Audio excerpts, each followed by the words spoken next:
Hello, എല്ലാവർക്കും നമസ്കാരം. അപ്പം നമ്മുടെ മലയാളത്തിൻ്റെ ജനപ്രിയ നായകൻ ദിലീപേട്ടനെ കോടതിക്ക് ഹാജരാക്കുന്നത് ഇന്നലെ തൊട്ടുള്ള ഒരേ വാർത്തകൾ വന്നുകൊണ്ടിരുന്നു.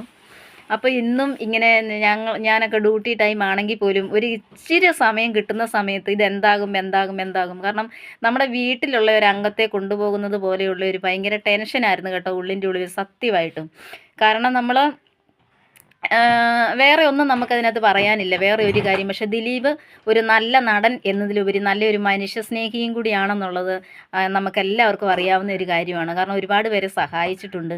നല്ലൊരു മനസ്സിന് ഉടമ കൂടിയാണ്, നല്ലൊരു ദൈവഭക്തനാണ്. കാരണം നമ്മുടെ നാട്ടിലാണെങ്കിലും ദിലീപ് തൊടുപുഴയാണ് അവിടെ സിനിമ പിടിക്കാനായിട്ട് വന്നപ്പം അവിടെയുള്ള നമ്മുടെ ഇവിടെയുള്ള വൈനക്കാവ് ദേവീക്ഷേത്രം എന്ന് പറയുന്ന അമ്പലത്തിന് വേണ്ടിയിട്ട് ആർച്ച് പണിത് കൊടുക്കുകയും ഒരുപാട് അതിന് ചുറ്റുമതിൽ കെട്ടിക്കൊടുക്കുകയും എല്ലാം ചെയ്യുകയും ഒരുപാട് ദൈവഭക്തനും കൂടിയാണ്. അപ്പോൾ ആ മനുഷ്യനെ ദൈവം വിടുവിക്കാതിരിക്കത്തില്ല, രക്ഷിക്കാതിരിക്കത്തില്ലല്ലോ. അപ്പം നമ്മുടെ വീട്ടിലുള്ളവർ ആരെയോ ഇങ്ങനെ കൊണ്ടുപോയി കോടതി കൊണ്ടുപോയി ഹാജരാക്കുന്നു, എന്താണ് വിധി പറയുക എന്നുള്ളത് നമുക്കിപ്പോൾ ഇങ്ങനെ അത് ടെൻഷൻ അടിച്ചിരിക്കുമായിരുന്നു. എന്തായാലും ദിലീപേട്ടൻ തിരിച്ചു വന്നു. ദിലീപ് പൊളിയാണ്.